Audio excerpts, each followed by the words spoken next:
Назар аударыңыз. Ауа райының өзгеруіне байланысты елдегі өзгерістер.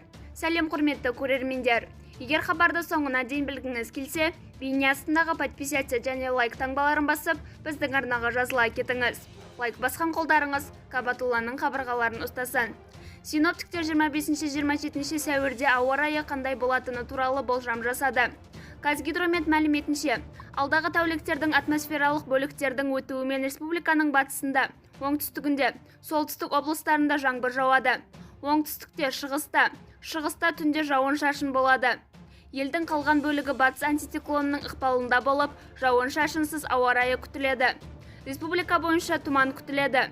Батыста және оңтүстік облыстарда жел күшейіп, күн күркіреп шаңды дауыл тұрады. Шығыста түнде көктайғақ, күндіз оңтүстік шығыста бұршақ жаууы мүмкін. Күндіз ауа температурасы батыс өңірлерде 23-30 градусқа дейін, солтүстік батыста, солтүстікте және елдің орталығында 20-27 градусқа дейін, шығыста 15-23 градусқа дейін, оңтүстікте 25-33 градусқа дейін, оңтүстік шығыста 17-25 градусқа дейін жылынады. Бізді бақылауды жалғастырыңыз.